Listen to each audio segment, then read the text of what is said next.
feminismo é muito presente nas grandes universidades do Brasil. A vida acadêmica tem o espaço necessário para que discussões de gênero e sobre machismo aconteçam. Além disso, os movimentos feministas também desempenham um papel fundamental dentro da universidade.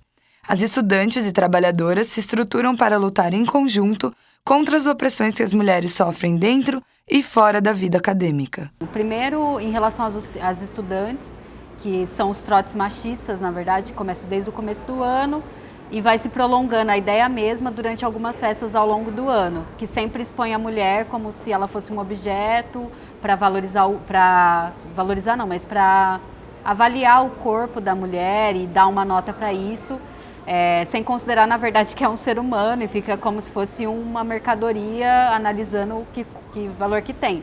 Mas dentro da universidade tem um outro elemento machista que às vezes passa despercebido, que é, na verdade, o caso das trabalhadoras, da terceirização, mais propriamente, porque as trabalhadoras efetivas têm também uma desigualdade de salário, por exemplo, elas ganham menos que os homens, às vezes, pelo mesmo tipo de trabalho, tem um assédio moral muito maior, mas as trabalhadoras terceirizadas, elas são assediadas constantemente.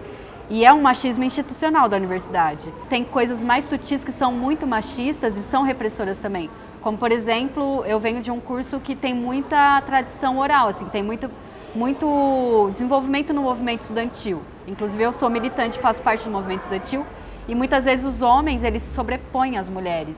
Elas não têm a mesma liberdade de fala em público, e muitas vezes é alimentado nelas que elas não têm essa capacidade, que elas não podem fazer isso, quando na verdade existe uma sobrevalorização dos homens, porque eles têm um domínio maior da palavra, porque eles já estão acostumados aos ambientes sociais e públicos, e a mulher sempre está conjugada ao ambiente privado, ainda que na universidade isso seja um pouco diferente, assim. É a desqualificação mesmo, é o machismo que a gente fala que é um machismo velado, né? Que é o cara chamando a menina de gostosa, isso tudo dentro da universidade. Quando começa a comentar, passa uma menina que ele acha bonita, em vez dele, sei lá, no máximo tentar falar com a menina para ver se ele realmente consegue alguma coisa, se ele consegue ficar com ela de uma forma normal e não de uma forma agressiva, que chegue a maltratar a menina, ele começa a zoar a menina, ou no máximo chamar ela de gostosa e começa a mostrar para os amigos e começa a fazer toda uma visualização maior do que a menina já teria. O que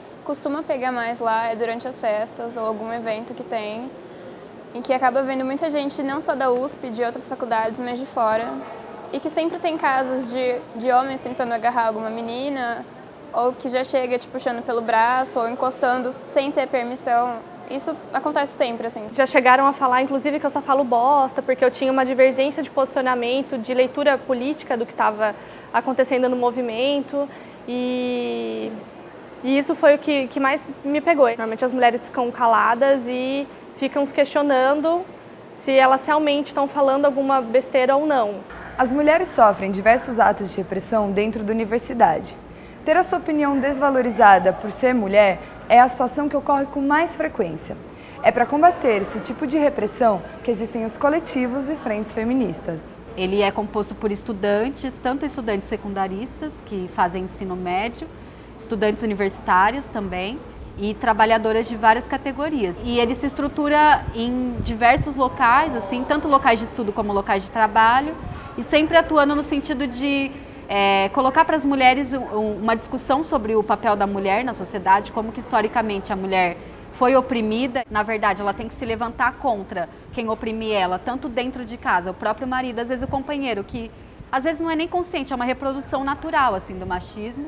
Um cara que ela confia, que ela dedicou a vida e tudo mais, compartilha uma vida e oprime ela não sabe. A gente trabalha essas duas coisas, assim, tanto dialogando com um sentimento mais natural das mulheres, que elas acham que elas não são capazes, de que o problema é elas, colocando que na verdade não é isso, que foi historicamente construído, socialmente construída essa concepção, mas que não é verdadeira, como que as mulheres se emancipam, que aí é se sujeitando, se colocando à frente e combatendo os opressores, mas entendendo que tem uma lógica social. A frente, ela surgiu por conta dos casos de machismo que aconteceram principalmente nas eleições do DCE esse ano. Nas duas chapas aconteceram casos de machismo na eleição e a gente não conseguia um espaço para poder fazer essa discussão, nem dentro do DCE e nem fora do DCE. Então a gente resolveu criar a frente para conseguir fazer começar uma discussão e começar uma ação das mulheres, né? A gente começou a se reunir toda semana, pensando em fazer discussões teóricas para poder ajudar as mulheres a entender o que seria o machismo, o que realmente é o machismo, o que não é, o que é o feminismo, o que é o machismo, diferenciações teóricas para a gente conseguir ter uma prática mais coesa. Todos os coletivos que tem lá, não só o da Lélia, todos eles têm página no Facebook, mas eles têm uma estrutura um pouco mais rígida, se você quiser fazer parte mesmo. Eles têm reuniões abertas, mas eles não são muito flexíveis para a entrada de integrantes. Você não pode ser homem, eles só aceitam mulheres, é exclusivo mesmo. E ainda assim, mesmo se você for uma mulher, você não pode entrar por livre vontade. Você tem que fazer uma entrevista, você tem que conversar com as integrantes. É uma coisa um pouco mais complicada. Eles estão sempre presentes na universidade, mesmo que não seja para você poder se integrar, mas para as reuniões. Ou quando tem algum auto machista, eles se pronunciam, eles intervêm, geralmente de maneira verbal mesmo, durante o acontecimento, às vezes até de uma forma meio agressiva, mas eu acho que chega a ser válido. E sempre tem algum evento sobre conscientização, outros folhetos, qualquer coisa assim, passar em sala. É uma coisa bem constante mesmo no dia a dia da universidade.